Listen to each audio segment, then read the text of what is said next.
Madame, Monsieur, bonsoir. Eh bien, c'est la toute première fois qu'est cela utilisé pour une élection au Bénin. Premier grand test, les législatives du 8 janvier 2023. En optant pour ce nouvel outil qu'est la LEI, la liste électorale informatisée, le Bénin fait ainsi l'option de professionnaliser, de crédibiliser, également de sécuriser ces élections. À mi-chemin du parcours de sa réalisation qui voit déjà disponible la liste électorale informatisée provisoire, on fait le bilan avec Cyril Goubedji, gestionnaire mandataire de l'ANIP, Agence nationale d'identification des personnes, qui a bien voulu se prêter aux questions des journalistes ce soir. Bonsoir, Monsieur Goubedji. Bonsoir, Madame la journaliste. Merci d'éclairer ce soir l'opinion publique. Et donc, pour animer ce débat, j'ai avec moi quelques confrères. André Dossa, de Canal 3, qu'on ne présente plus. Bonsoir, André. Bonsoir, Rachida, qu'on ne présente plus. Aussi. Et juste à côté de vous, nous avons Fortune Rondefa. Vous nous venez de TVC. Exactement. Bonsoir, chers consoeurs. Monsieur Goubedji, merci de vous prêter à l'exercice. Golf Bénin est également présent sur ce plateau. Ulrich Assorbapoué, merci de partager ces 1 heure de débat avec nous. Merci. Bonsoir à vous, Rachida. Bonsoir aux téléspectateurs. Bonsoir à vous, gestionnaires mandataires de l'ANIP. Et merci de répondre à notre invitation. Sir Tossa, bonsoir. Vous venez de E-Télé, un média de la place. Merci Rachida, mesdames et messieurs. Bonsoir, monsieur Cyril Goubedji. Bonsoir et merci de vous prêter à nos questions. Mori Agua, c'est un honneur de co-animer ce débat avec vous. Vous nous venez de Eden TV.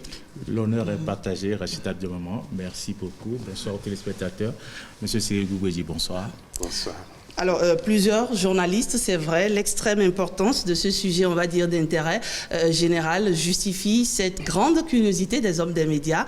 André Dossa, la première question. Cyril Goubedji, bonsoir. Bonsoir. Conformément à la 2019-43 du 15 novembre 2019 portant code électoral, l'ANIP a procédé à l'affichage de la liste électorale provisoire. Mais comment comprendre toutes ces polémiques autour de la liste? Merci. Et conformément aux dispositions de la loi, la liste électorale informatisée est extraite du registre national des personnes physiques. Elle est établie dans une version provisoire qui doit être affichée 120 jours avant la date du scrutin. Et sa version définitive doit être remise à la Commission électorale nationale autonome 60 jours avant les élections.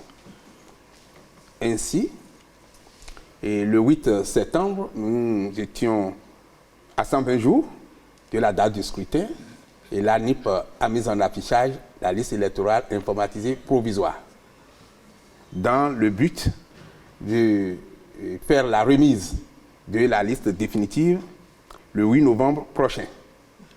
Ça, c'est des délais légaux. Alors, la liste électorale informatisée, pourquoi quelques polémiques ces temps-ci? C'est tout à fait normal parce que c'est une nouveauté. Naguère, nous allions aux élections avec une liste électorale permanente informatisée. Mais pour vous permettre de mieux comprendre le fondement des polémiques en cours, je voudrais vous rappeler que le Bénin a fait du trajet en matière de fichier électoral. Rappelez-vous, il fut une période où on établissait les listes électorales à la volée et le même individu peut se permettre de s'inscrire sur la liste 40 fois, 50 fois et le jour du scrutin, il prend un moyen de déplacement qui lui facilite la tâche. Il y a longtemps on a tourné cette page. Oui. Ah oui, il faut se le rappeler pour savoir que le Bénin fait du chemin. Bien de loin. Puis après, on a dit il faut une liste électorale permanente informatisée. On aurait pu croire que c'est la fin des scénarios.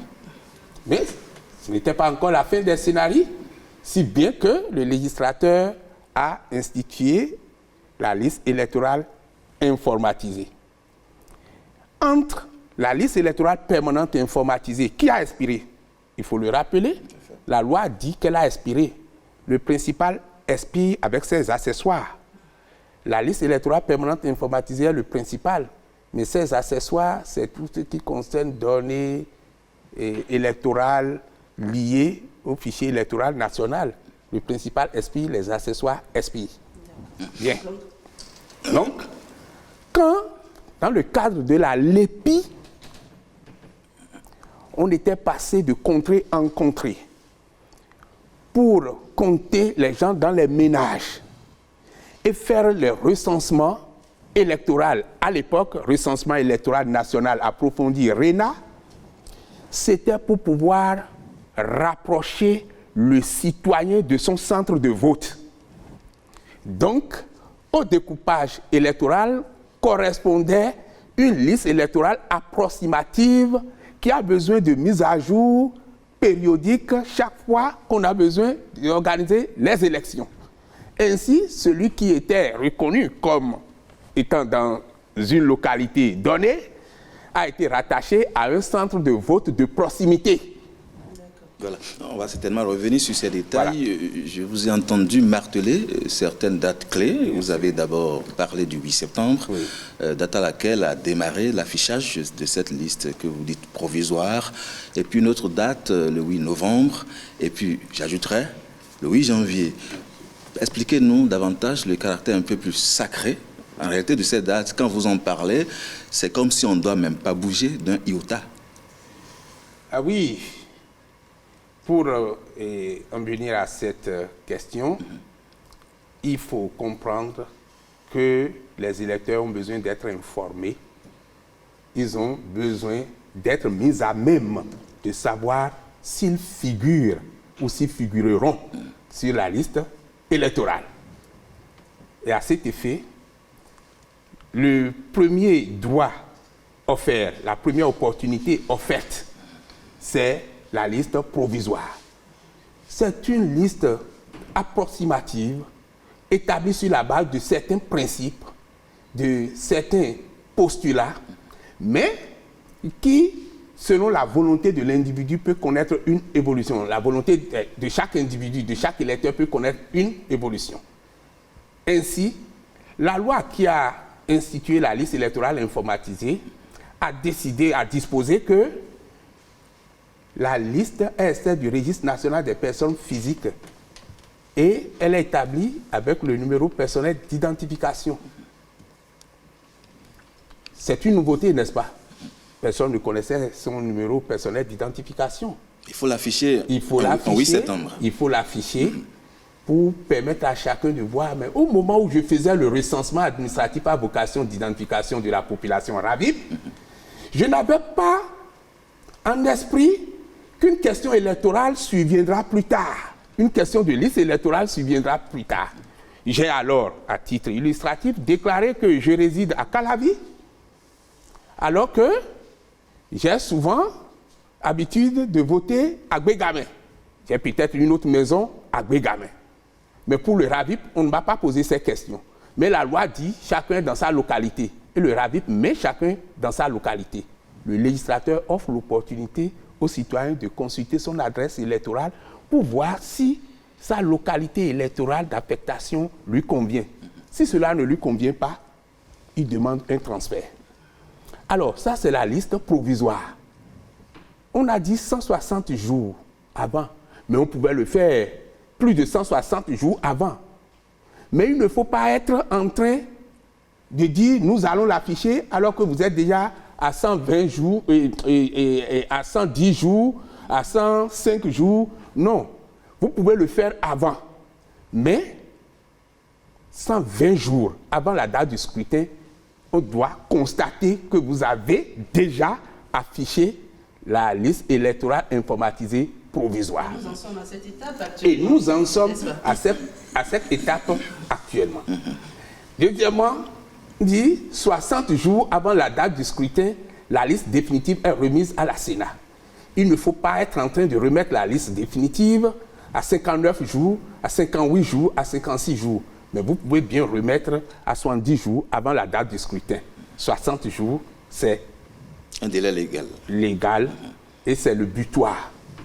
Voilà. C'est pourquoi nous martelons fort que c'est 120 jours provisoires, 60 jours pour la liste définitive. Et les citoyens doivent défiler pendant 15 jours pour aller vérifier si Ah oui, nom défiler, voilà le mot. Par principe, les citoyens doivent défiler. Donc, aller devant les tableaux d'affichage, voir, il y a l'ordre alphabétique, bien entendu, voir s'ils sont là. S'ils sont là et là où ils se retrouvent ne leur convient pas, ils peuvent dire, bon, c'est vrai, je suis là, mais je ne veux pas être là pour le scrutin prochain. Maintenant, je constate que... De demander un transfert.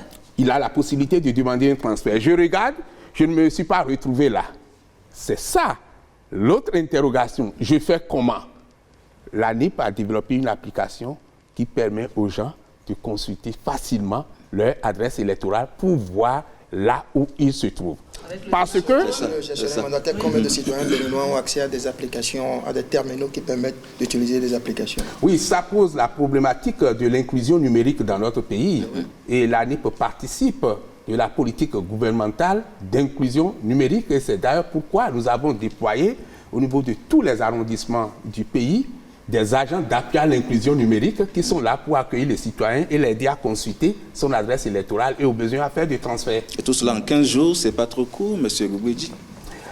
C'est pas court. D'abord, c'est la loi qui a ainsi disposé. Bon, mais par la suite, est-ce que les 15 jours, c'est fermé? Est-ce que c'est rigoureusement fermé? C'est pendant au moins 15 jours. Il rallonge après. Pourquoi? Ah oui, comme on a l'habitude, hein? Attention, discipline budgétaire oblige. Parce que lorsque les législateurs fixent des plages et d'actions dans le temps, les gouvernants regardent aussi et élaborent un budget, n'est-ce pas? Et donc, si on dit 15 jours, si vous voulez faire 30 jours, ça veut dire que vous faites le budget x2. Ça peut être critique, ça peut être problématique. Donc, ça dépend de la situation sur le terrain. Et parfois, face à la rigidité de la loi, on fait preuve de souplesse, on fait preuve de flexibilité pour mieux adresser les préoccupations majeures de la population. Mais ce n'est pas une raison, il faut le préciser. Ce n'est pas une raison parce qu'il peut ne pas avoir de rallonge et on peut se retrouver en chagrin. Monsieur Goubedji, par le passé, les citoyens ont l'habitude d'aller consulter des listes pour voir si leur nom est affiché sur ces listes-là. Et certains se disent souvent, ben, c'est sûr, ce sera affiché. Et parfois, c'est vrai, même sans aller consulter la liste, le jour de vote, on constate qu'effectivement, son nom est dans le centre habituel où l'on vote. Mais vous n'avez pas précisé que vous avez en quelque sorte, avec les nouveautés, ramené le tableau à zéro. Il va falloir que tous les citoyens, si je vous comprends, sortent pour aller effectivement vérifier. Parce qu'il se pourrait qu'ils soient dans un autre centre, parce que le centre est proche de leur lieu de résidence. Est-ce que j'ai bien compris votre message? Vous avez bien compris. Vous avez bien compris notre message. Nous avons coutume dans notre pays de dire ça ne concerne que les autres. Avant de venir à cette étape d'affichage de la liste électorale informatisée provisoire, alors que la loi ne l'y obligeait pas, l'ANIP a fait une activité d'affichage. En mai-juin dernier, pendant 2 mois, l'ANIP a affiché la liste de personnes, environ 2 500 000 personnes, qui jadis étaient au fichier électoral national et avaient donc la carte LEPI, votaient avec la carte dans un centre de vote donné, mais n'avaient pas songé à faire le RAVIP. Or, la loi dit, la liste est extraite de la base de données du RAVIP. Donc, il faut venir faire le RAVIP. Mais quand vous venez faire le RAVIP, ce n'est pas en considération de cause électorale, mais vous déclarez votre localité de résidence. Et pour vous répartir, l'algorithme répartit les électeurs d'une localité sur les centres de vote disponibles. Donc, vous pouvez être dans un centre et vous retrouver dans un autre centre parce que le principe, c'est la localité. Mais pour éviter ça, nous avions fait un affichage pour dire, sortez, regardez. Si vous êtes concerné, précisez votre adresse électorale pour ne pas dire après, j'avais l'habitude de voter à tel endroit. Mais quand on le faisait, les gens disaient, bon, moi je ne suis pas résidu, hein, moi j'avais toujours voté. Dura lex, cède lex. La loi, elle est dure, mais elle est la loi. Elle dit, c'est-à-dire la loi vient nous repréciser que se faire prendre en compte dans le cadre du recensement administratif à vocation d'identification de la population n'est pas un jeu de plaisir, n'est pas un jeu de fantaisie, que c'est une obligation du citoyen. Alors aujourd'hui, si vous n'avez pas fait le RAVIP, il ne faut pas espérer figurer sur la LEIP. Qui n'a pas fait le RAVIP ne peut pas être électeur, c'est clair dans la loi. Cyril Boubouidji, ma question va dans le même sens que la première préoccupation d'André Dossa, seulement qu'ici je veux parler d'un cas plus précis. La liste électorale informatisée provisoire est affichée du 8 septembre au 22 septembre et déjà il y a de craintes et de peur. Les préoccupations du député Hassan Seydou vous sont certainement parvenues. Alors, il a parlé d'une incompréhension totale dans l'affichage de la liste dans la commune de Koparko. Qu'est-ce que nous pouvons comprendre de cette situation-là? En fait, il n'y a pas autre réponse à donner que ce que je venais de dire tantôt. On avait affiché la liste des résidus. Si dans cette zone, les gens ne se sont pas donné la peine d'aller préciser leur adresse électorale, on va les répartir sur les centres de vote de leur localité. Mais on ne peut pas leur garantir que c'est le centre de vote de l'école qui est à côté, parce que chacun a déclaré et résidé dans une localité et le niveau le plus bas, c'est le niveau village. Maintenant, la proximité par rapport au centre de vote, c'est une question de recensement cartographique qui ne pourra intervenir, je vous en prie, qui ne pourra intervenir qu'en réglant la question sur les unités administratives. Il y a une loi qui est en attente, voilà, sur les villages, parce qu'il y a des conflits par-ci, il y a des conflits par-là. Aujourd'hui, des gens disent, nous n'avons pas retrouvé notre nom sur la liste de tel village. Nous les avons retrouvés au niveau de tel autre village. Or, nous ne dépendons pas dans ce village. Ça, c'est leur volonté individuelle qu'ils sont en train de clamer. Mais la loi ne leur a pas encore créé le village ou les villages dont eux, ils parlent. Et quand on regarde les villages dont on parle, sur la liste des villages créés par la loi, on ne les retrouve pas. Ils continuent de dépendre du village duquel eux, ils estiment qu'ils ne sont pas résidents. Et ça joue en la matière. Il avance quand même des chiffres assez considérables. Il dit par exemple qu'il y a des centres de vote qui sont passés de 300 électeurs à 1000 et vice-versa. C'est quand même assez important. Je vais encore le répéter. Est-ce que vous avez connaissance d'abord de sa note, la lettre qu'il vous a adressée? Ce n'est pas une dérive. Surtout qu'il parle de situation catastrophique. Bon. Les mots sont assez forts. Oh, les mots sont assez forts, mais quand on cherche à comprendre, on peut même retirer ces mots. Mais je viens de vous dire que si vous résidez dans une localité déclarée pendant le RAVIP, on vous répartit sur un centre de vote de votre localité. On a donné la chance aux gens de sortir pour préciser leur adresse électorale parce qu'il y a des centres de vote sur leur localité. Mais s'ils ne sont pas sortis pour préciser... Dans le courrier, M. Boubouidji précise que certains l'ont fait. Ah oui, l'ont fait, mais pour autant, ça n'a pas été pris en compte. Oh, oui. Oh, vous savez, en la matière, il s'agit de données à caractère personnel. Et lorsque chacun fait l'exercice là, il sait là où il est.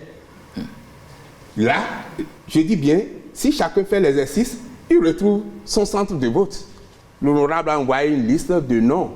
Nous lui avons dit, il ne s'agit pas d'envoyer, je précise bien, une liste de personnes. Ce n'est pas les noms qui nous intéressent, c'est les numéros personnels d'identification. En réalité, avec le nouveau système, il n'y a pas possibilité pour quelqu'un de tricher. Transparence complète. Ah, non, ce n'est pas encore la transparence, je parle là de la fiabilité, non encore de la transparence. Oui. Faisons très attention. Oui. Nous parlons de citoyens béninois vivant dans des zones reculées, qui n'ont pas forcément accès aux nouvelles technologies et qui ne peuvent pas détenir un numéro personnel d'identification. Et on parle de plusieurs chiffres. Oui. Moi-même, en fait, journaliste, tout ce qu'on veut, c'est difficile pour moi de conserver mon numéro personnel d'identification. Et on veut que ces villageois-là, justement, enfin ces citoyens, justement, utilisent cette donnée-là pour aller vérifier leur positionnement dans la liste électorale. C'est compliqué ce que vous leur demandez. Voilà, vous avez parlé dans la liste électorale. Soulignons les mots. Il s'agit d'une mobilisation électorale. Il s'agit d'une mobilisation de la population pour les questions électorales. Donc c'est à eux de le faire. Non. Il y a des instances pour le faire. Chaque individu d'abord, mais ensuite, nous sommes dans un... Nous sommes... Je n'ai pas dit ça. Oui. Je dis bien. Il s'agit de mobiliser des électorats. Il s'agit de mobiliser des électorats. Qui a intérêt à mobiliser le citoyen béninois pour s'assurer de sa présence sur la liste électorale, selon vous? La politique, évidemment. De sa responsabilité par rapport à la communication, à la sensibilisation des citoyens. Vous semblez mettre le doigt sur le rôle des formations politiques, mais l'ANIP doit aussi bien communiquer et bien sensibiliser les citoyens pour qu'ils soient informés. Bien sûr, et nous nous évertuons à le faire. Nous n'avons pas fini de le faire. Nous allons continuer à le faire. Nous allons remuer terre et ciel, mais chacun aussi jouera son rôle. Et je suis très heureux quand j'ai constaté que les formations politiques ont commencé par lancer des mots d'ordre en direction de leur électorat pour dire militants, sortez pour consulter les listes électorales. Et ils ont mis même des agents d'appui à disposition de leur électorat pour aider les gens à consulter. Justement, monsieur le mandataire gestionnaire, on suppose, vous l'avez dit, il s'agit d'une mobilisation électorale. On suppose que ça a été fait, que ces politiques l'ont fait. Ils ont appelé la population à aller consulter les listes. Mais sur le terrain, on constate que l'affichage est fait effectivement, mais les fiches ne sont plus, les affichages, les listes ne sont plus à leur place. Le vent, la pluie, tout ça a été, ont apporté ces listes-là. Comment est-ce que l'ANIP fait? Est-ce qu'il y a une disposition, autre mesure pour permettre de remplacer ces listes-là qui ont été emportées par le vent et la pluie? Oui, c'est une question, bien sûr. De la pluie qui a emporté c'est une question d'intérêt général. 14e circonscription électorale. Que le fait concrètement l'ANIP? Je vais commencer d'abord par vous dire que pour afficher les listes électorales, l'ANIP pourrait simplement faire appel à de jeunes gens, n'est-ce pas? Vous dire, vous allez afficher les listes électorales. Après, on va dire, oui, ils ne maîtrisent même pas le terrain, ils ont envoyé des gens afficher la liste, ou bien ils ont choisi ceux qu'ils veulent. Nous avons évité ça. Chaque chef d'arrondissement est responsable de l'affichage de la liste électorale sur son territoire. C'est ça le mode opérationnel. Et cela a été coordonné par le ministère de la décentralisation avec des instructions qui sont allées dans la chaîne de commandement. Des instructions sont parties. Et effectivement, les chefs d'arrondissement se sont mobilisés, sont dans un forum avec nous, se sont mobilisés, chacun en affichant, montre qu'il a joué son rôle. Cependant, il y en a qui se sont permis d'afficher la liste électorale où bon leur semble, au niveau des centres de vote. Mais ensuite, qu'est-ce que nous appelons centres de vote? Est-ce que c'est des édifices bien aménagés où on pouvait mettre la liste électorale à l'abri des intempéries dont nous parlons? Il n'y a pas de magie en la matière. Il y a l'état des lieux qui s'impose à nous. Si on vous demande d'afficher ça à la place publique de tel village, et vous allez afficher sous un hangar ailleurs, vous avez violé la loi. Vous devez afficher là où la loi a prévu, à la place publique de tel village. Je viens à la place publique de tel village. Si ce n'est pas affiché là, ça va être un problème. Maintenant, on voit qu'à la place publique, là, il n'y a pas un emplacement qui protège la liste. Mais la question que vous posez rejoint la question de l'étudiant qui veut voir son résultat parce que l'Union lui a dit qu'on a affiché les résultats. Il va le lendemain, il n'a plus rien trouvé. Vous le savez. Il faut aussi un appel au civisme. Vous savez que des gens ont déchiré la liste électorale. Vous le savez. Des gens ont déchiré la liste électorale. En le faisant, ils mettent la population en détresse. Monsieur Goubeyi, qu'est-ce que l'ANIP fait concrètement? Parce que les cas existent. Oui, que des gens ont déchiré par exemple les listes. Oui. Et si l'ANIP n'a pas connaissance de celui qui a déchiré la liste, l'ANIP va le poursuivre. Maintenant, si c'est un acte de vandalisme, on ne sait pas qui l'a fait. Mais est-ce qu'on affiche à nouveau la liste? Vous savez que l'édition de la liste électorale a un coût? Oui, donc, mais c'est pour éviter le gaspillage des ressources de l'État que nous sommes en train d'atteindre un taux de pénétration numérique élevée. C'est important de savoir que notre société est en train de connaître une transformation. Et nous ne pouvons plus continuer de nous accrocher à des choses qui, chaque fois, nous créent du chagrin. Avant, est-ce qu'il y avait des applications comme ça, distribuées partout, plusieurs applications, pour atteindre le même objectif, permettre aux citoyens, si je ne peux pas le faire dans ma maison, j'ai quelqu'un qui puisse le faire. Les jeunes aident les vieux à le faire à papa.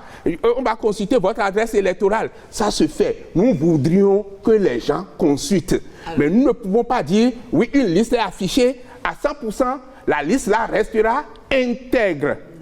Non, ça n'existe pas, vous le savez. Je voudrais, puisque cette émission, c'est l'occasion pour vous de sensibiliser davantage la population, d'informer davantage, que vous nous expliquez un certain nombre de choses déjà ici sur ce plateau. Ça nous permet déjà de mieux comprendre.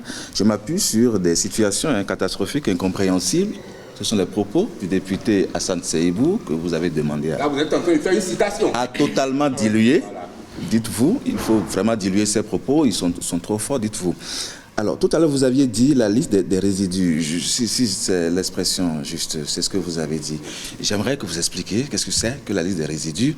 Alors, le citoyen simple qui va donc vérifier son nom, quelles sont les opérations? Enfin, il y va, quel est le processus, la procédure? Comment est-ce qu'il va? S'il ne trouve pas son nom, qu'est-ce qu'il fait? Expliquez-nous un peu tout cela. La liste des résidus. Encore que cette explication ne servira plus à rien dans le processus actuel, parce qu'on a déjà affiché la liste des résidus depuis mai-juin, et puis après nous avions donné 2 mois complémentaires, ça fait 4 mois. 4 mois. Et nous avons expliqué que cette liste-là, ceux dont les noms se retrouvent là-dessus, doivent faire une démarche pour préciser leur centre électoral, et nous avons mis des agents dans les centres. Donc, quand vous consultez et vous êtes concerné, parce que vous aviez l'habitude de voter là, quand vous consultez, vous êtes concerné, l'agent est à côté et vous précisez, je reste là, je ne reste plus là, vous précisez. Et des gens l'ont fait et nous avons livré les chiffres. Apparemment, des citoyens sont laissés en rade.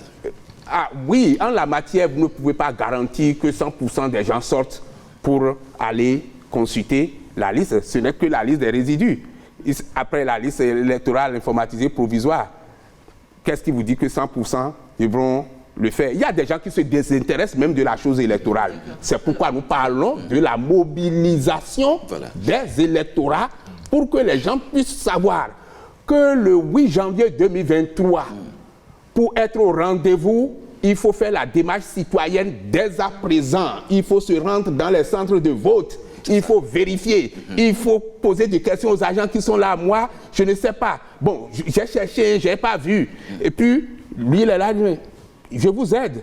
Et il vous aide. Il dit, ah, votre centre de vote est là. Vous savez, quelqu'un nous a écrit. Une personnalité nous a écrit et a envoyé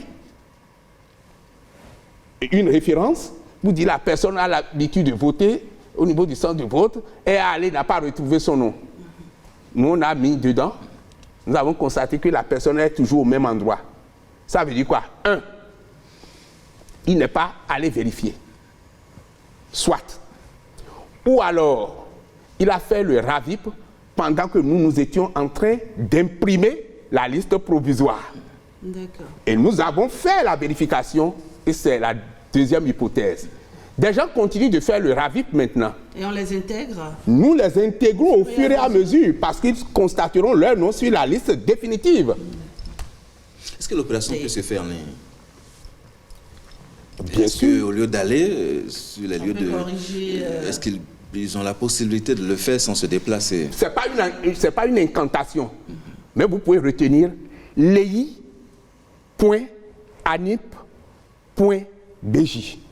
Quand c'est comme ça, vous allez sur un portail qui vous accueille et qui vous demande ce que vous voulez faire, vous choisissez, je vais vérifier mon adresse électorale. Puis, voilà, vous retrouvez l'adresse électorale. Et il vous pose une question, voulez-vous faire un transfert? Vous cliquez et vous permet de choisir quel département, quelle commune, quel arrondissement, quel village. Et puis la liste des centres de vote du village et vous choisissez. Quel quartier? Oui, quel quartier. Voilà. Maintenant, vous faites ça et citoyen provocateur, et le lendemain, vous tentez encore, dites bon, je vais les éprouver, je vais leur donner du travail à l'ANIP, vous tentez encore de faire le transfert, vous allez recevoir un message. Vous venez récemment de faire un transfert. Donc il n'y a plus de transfert, voilà, sur la période. Et si c'est dans la suite de ce que nous disons en fait, et si un individu entre des données incorrectes, par exemple? Des données incorrectes, quand c'est incorrect, ça ne passe pas. Rejeté. Ça ne passe pas. C'est rejeté simplement. Mais rassurez-vous, je vois le souci. Rassurez-vous, l'ANIP a pris des dispositions pour que, même au-delà du 22 prochain, il y ait une assistance permanente aux populations dans les unités communales d'identification des personnes jusqu'à l'édition de la liste définitive. Par rapport à cette disposition, l'article 124, je crois, dit que ça doit être affiché pendant 15 jours au moins. Nous sommes aujourd'hui le 18, ça fait à peu près une dizaine de jours d'affichage, il doit rester à peu près une semaine. Est-ce que vous envisagez prolonger l'affichage pour donner plus de chance aux citoyens? Vous n'intervenez que maintenant. C'est peut-être à partir de vos explications que certains citoyens comprendront qu'ils peuvent encore aller vérifier et éventuellement introduire des réclamations. Est-ce que vous appelez assistance? Vous voyez, nous sommes ici sur un plateau de télévision, n'est-ce pas? Mais sur les chaînes de radio à l'intérieur du pays, nous avons déployé des gens qui sont en train d'expliquer en langue, partout. Donc, soyez assurés, la communication, bien sûr, elle est assez intense. Le problème, c'est comment vaincre la ténacité du citoyen qui refuse de faire la démarche et qui reste simplement à critiquer.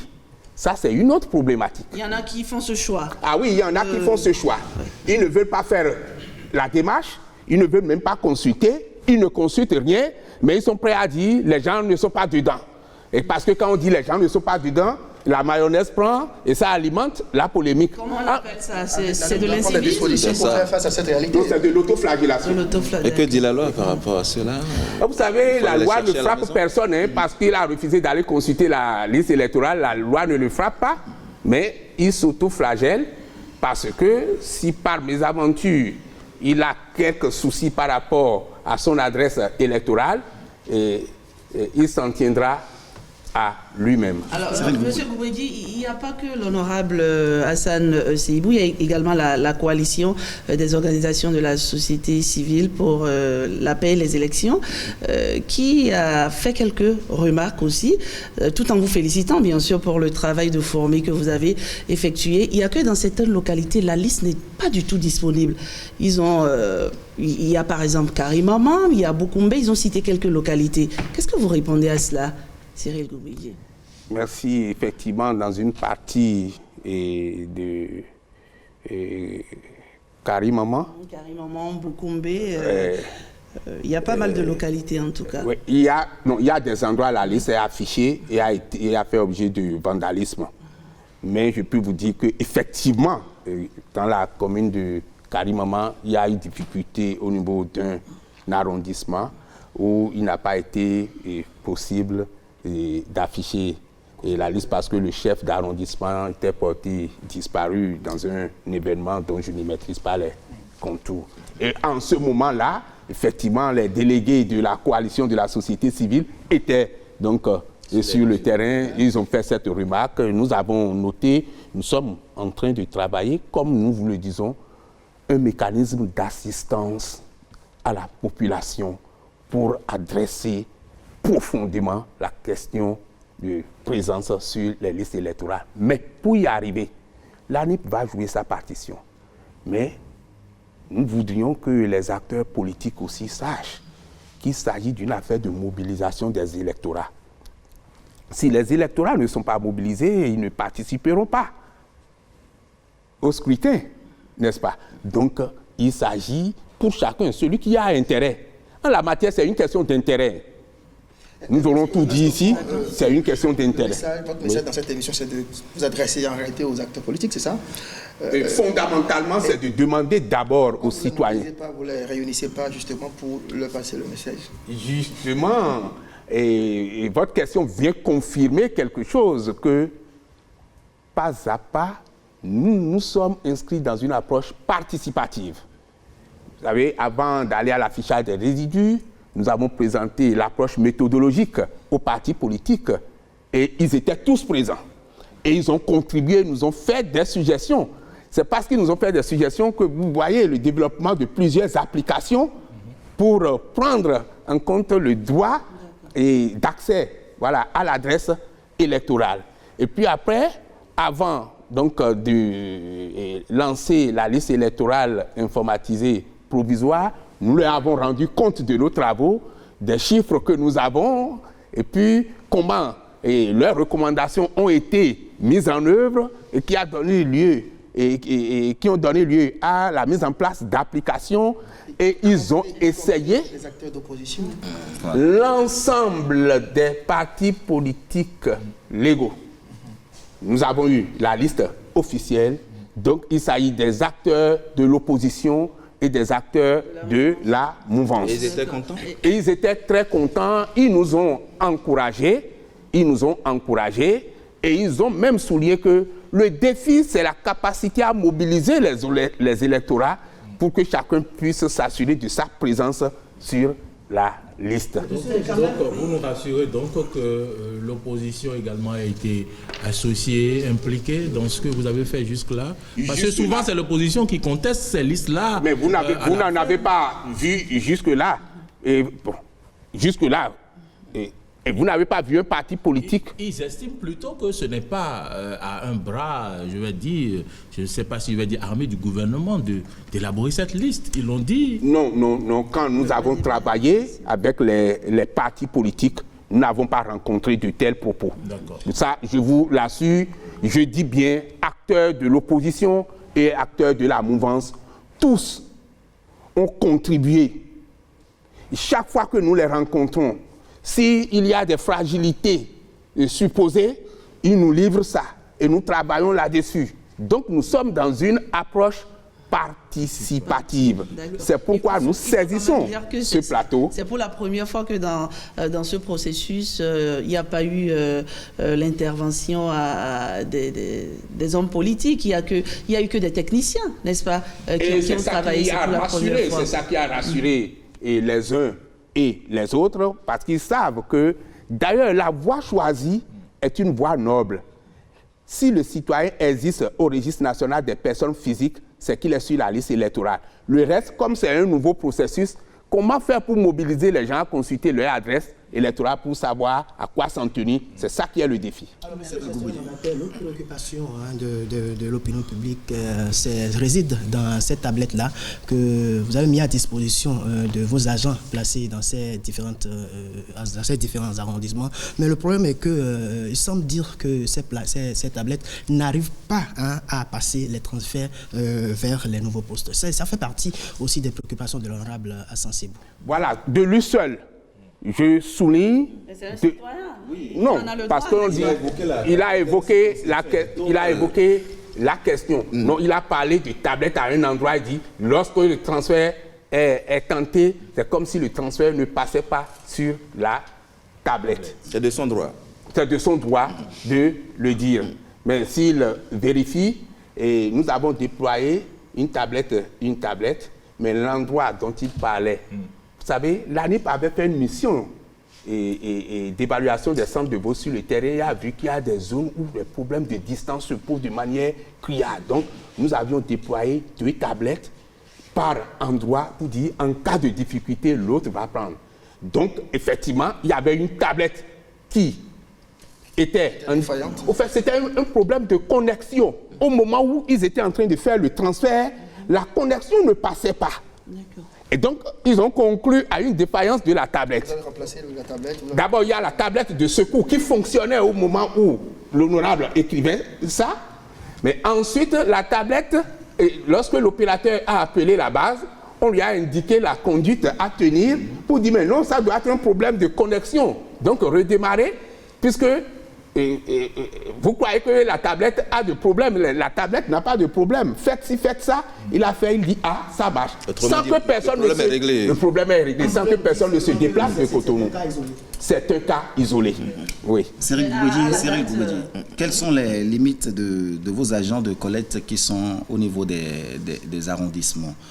C'est-à-dire, quelle aide peuvent-ils apporter à la population et jusqu'à quelle limite ils ne peuvent pas apporter d'aide?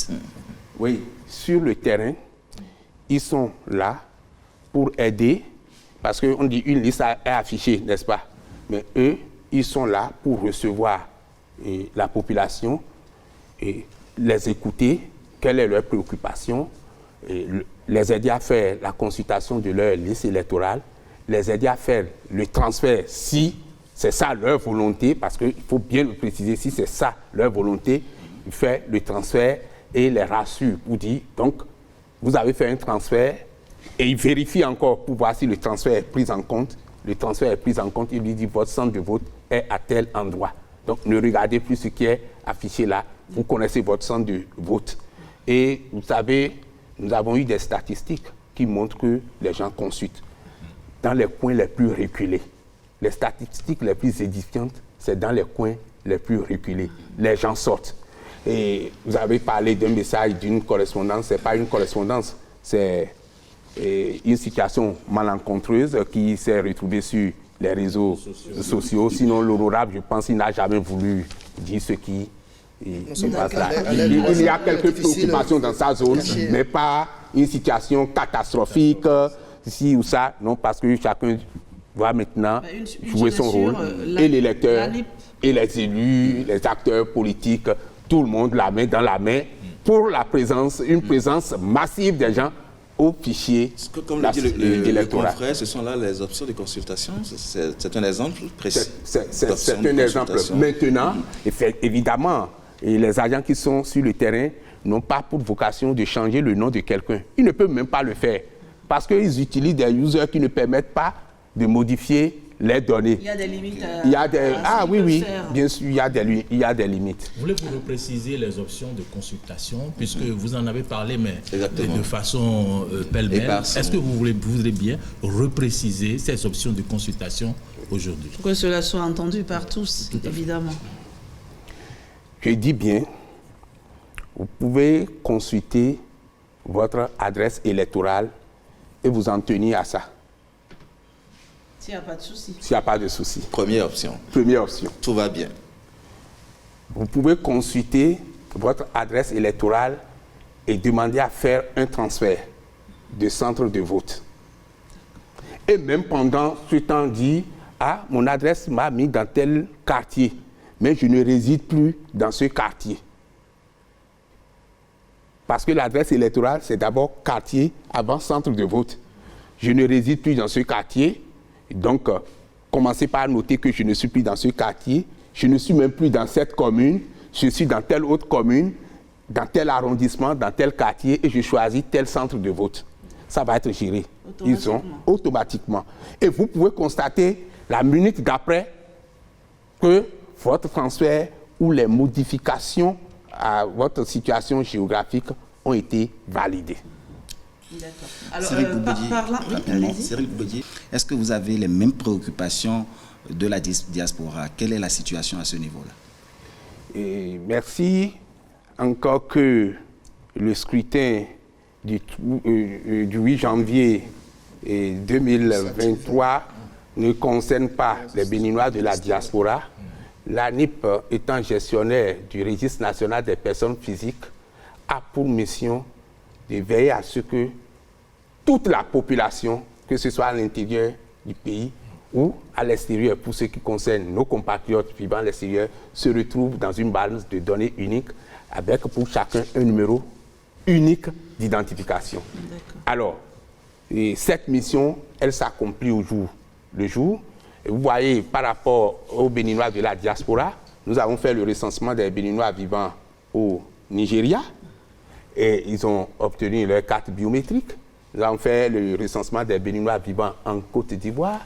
Ils ont demandé leurs pièces, ils en ont obtenu. Nous avons fait le recensement des Béninois vivant au Congo. Voilà, on en a fait à Pointe-Noire, on en a fait à Brazzaville, on en a fait à Kinshasa. Nous avons fait le recensement des Béninois vivant au Sénégal et c'est en cours actuellement. Le recensement des Béninois au Gabon. Et ils ont déjà obtenu leur carte biométrique. Pour les premiers qui se sont fait inscrits, ils ont demandé leur carte biométrique, ils ont demandé leur acte de naissance sécurisé et ils en ont obtenu. La Guinée équatoriale, je pense que hier l'équipe est en train de travailler. On va parler de ceux qui sont plus proches de nous, Togo, Nigeria. Donc je finirai par là. Donc les Béninois vivant en Guinée équatoriale sont pris en compte. Et Washington sera pris en compte en octobre, Canada en octobre, Maroc en octobre. Et puis il y a Beijing, mais c'est la situation du coronavirus qui a fait qu'on ne pourra pas évoluer. Il y a aussi le cas de la Russie. Bien. Le Burkina Faso, c'est dans les 3 prochaines semaines. Nous avons déjà travaillé avec le consul qui a fait les va-et-vient. On a ficelé un calendrier en lien avec le ministère des Affaires étrangères et de la coopération. Maintenant, vous avez parlé du Togo. Ouais, notre approche, elle est pédagogique. Les Béninois vivant à l'extérieur, loin, là-bas, nous préoccupent d'abord. Maintenant, ceux qui rentrent les week-ends, ils sont à Lomé, ils rentrent. Bon, c'est plus facile pour eux même de se faire enrôler ici, mais on verra ce qu'il y a lieu de faire. Voilà. Les plus nombreux sont au Nigeria. Voilà, ils ne viennent pas tous en week-end. Et les plus nombreux sont au Nigeria, mais nous avons fait l'opération au Nigeria. Au moment même où il y avait des difficultés et entrer dans le Nigeria était compliqué. Nous avons quand même réussi cette opération. Nous avons pu mettre 35 000 personnes dans notre base de données. C'est vraiment immense. Je ne sais pas si on a encore un peu de temps. Revenez sur certains de vos propos. Vous avez dit que la LEPI a expiré et que le principal étant donc n'existant plus, ça emporte l'accessoire. Mais dites-nous, de quoi avez-vous hérité des actifs de la LEPI à la date d'aujourd'hui, au plan logistique, humain, technique, etc. De quoi avez-vous hérité? Au plan logistique, il y a quand même du matériel de travail qui nous permet aujourd'hui de faire l'appui à la population. Les tablettes? Et les ordinateurs. Oui, il y a les ordinateurs de l'SANT que nous utilisons pour faire le service en ligne. Parce que le service en ligne en back-office, mais c'est des gens qui travaillent à traiter les demandes que les gens soumettent. Ce n'est pas qu'il y a un algorithme qui donne satisfaction et magiquement, non. Quand la demande, vous soumettez la demande chez vous, mais quelqu'un a vu cette demande passer, l'a regardée, l'a traitée. Et donc, il y a du travail qui se fait là et ça a été soulageant pour nous d'avoir ce matériel. Alors, les grosses valises, parce que la LEPI, le fichier électoral national. Mais c'est le fichier qui a permis d'avoir la liste des résidus. La liste des résidus, nous avons regardé. Exactement, c'est un croisement du fichier électoral national avec la base de données du RAVIP. Donc c'est un capital, hein. Oui, c'est un capital. On n'a rien perdu. On n'a rien perdu. On a comparé même les photos. On est allé jusqu'à comparer les photos. Aujourd'hui, la liste est apurée, les morts ne figurent pas. Belle question. Oui, le cas des morts. Vous savez, pendant longtemps, le souci le plus profond, c'est comment faire pour que la multitude de morts ne figure plus sur la liste électorale. Voici la magie du législateur. Puisqu'on a fait le RAVIP, il faut être vivant pour faire le RAVIP. Tous ceux qui sont décédés avant le RAVIP et qui figuraient dans la base de données électorale sont apurés. Donc ça fait 75 à 80% de personnes décédées qui ont été apurées. Le problème est réglé. Nous sommes à la fin de cette émission, voilà. Peut-être juste pour détendre l'atmosphère. M. Goubedji, une question personnelle. Il y a des milliers de téléspectateurs qui vous regardent en ce moment. Comment est-ce que vous, personnellement, vous vous sentez dans cette mission qui ne semble pas de tout repos? Ah oui, et face aux téléspectateurs qui me voient et que je ne vois pas, et je me sens à leur service. Je me sens à leur service parce que l'objectif, c'est que chacun puisse comprendre qu'il a le devoir de faire la démarche citoyenne pour s'assurer de sa présence sur la liste électorale. 1. 2. Que chacun a le devoir de contribuer à l'information par la sensibilisation de proximité. Quand nous sommes dans un ménage, nous devons nous parler. Ah, maman, est-ce que tu as déjà consulté ton adresse électorale? Et les enfants qui ont l'âge de voter, eh bon, et tu es en train de sortir, de venir là, est-ce que tu as consulté au moins ton adresse électorale? Voilà, nous invitons les gens à de ces gestes-là. Voilà, entre amis aussi. Voilà, puis qu'on s'envoie sur WhatsApp là, on peut dire bonjour cher ami, et est-ce que tu as pu consulter ton adresse électorale? Voilà, et lui dire, et si tu as un Android, et ça c'est un mode de consultation, il faut taper lei.anip.bj et on est à l'ANIP pour faire ces opérations, consultation électorale. Maintenant, pour ceux qui n'ont pas d'Android, et ce mode de consultation, ça donne, nous avons regardé les statistiques, les gens consultent.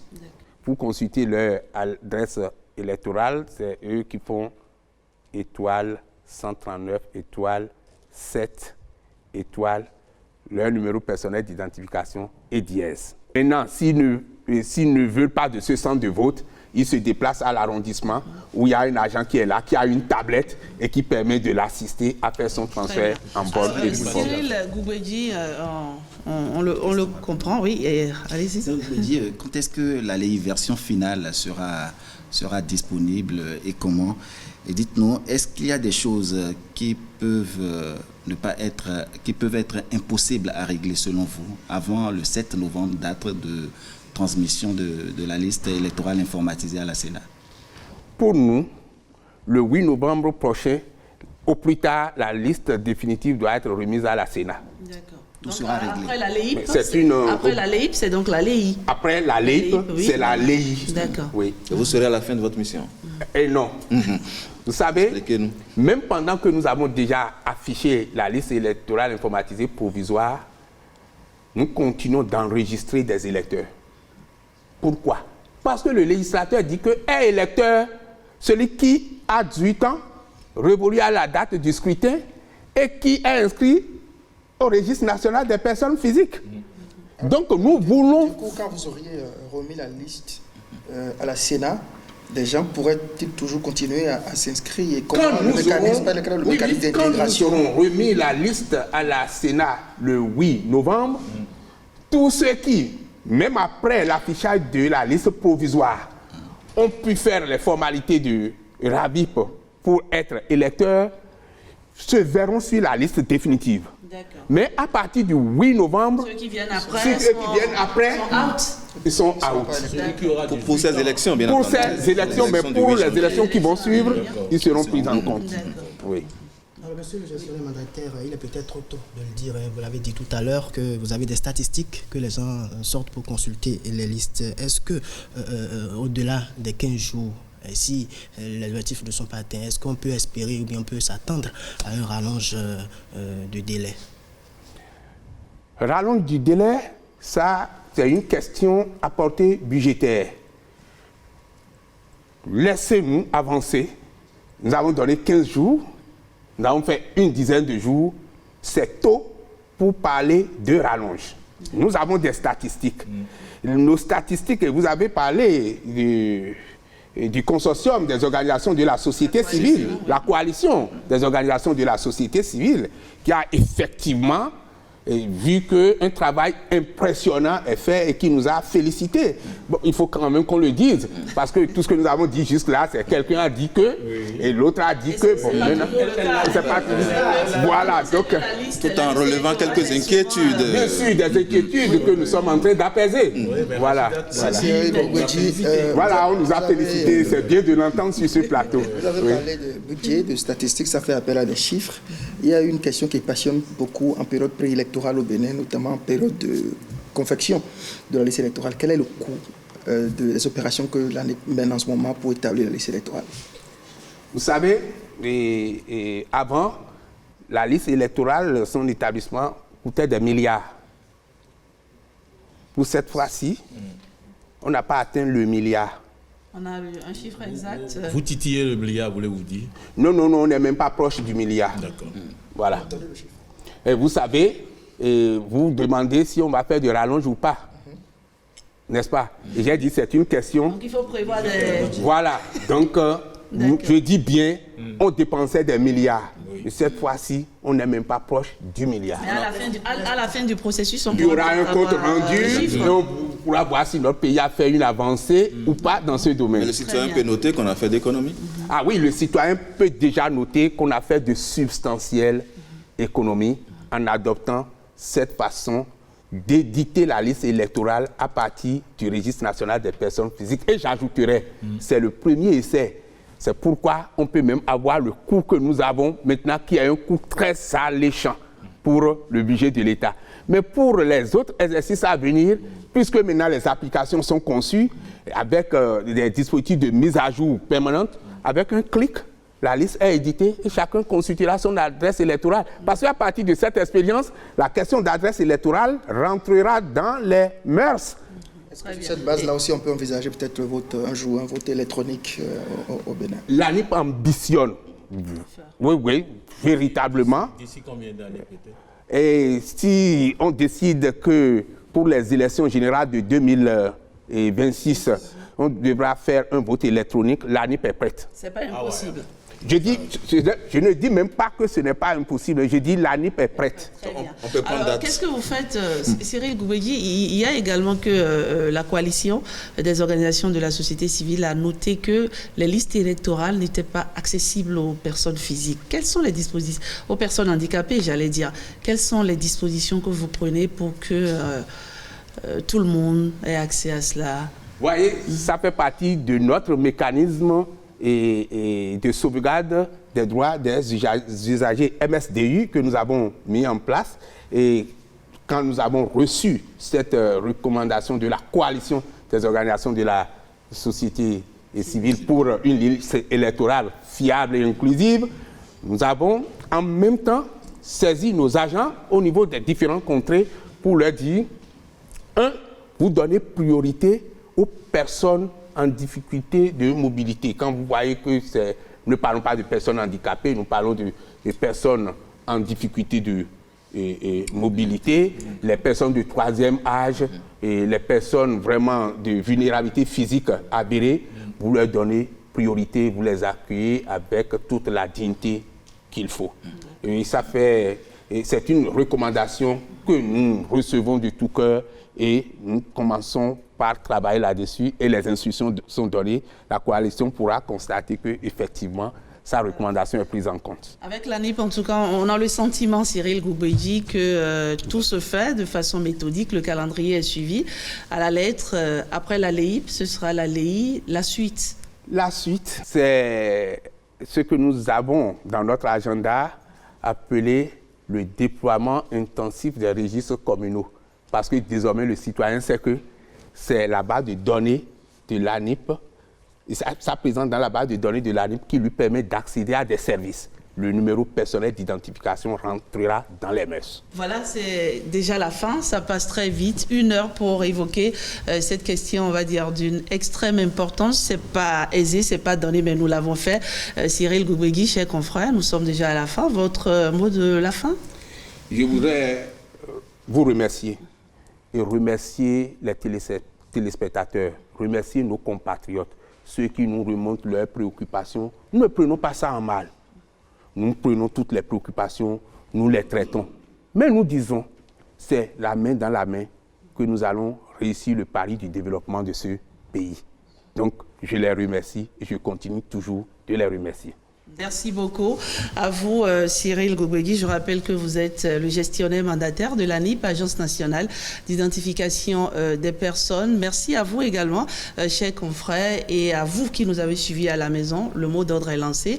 Sortez, allez consulter les différentes listes électorales pour être certain de faire partie des électeurs du 8 janvier 2023. Merci de nous avoir suivis et à très vite.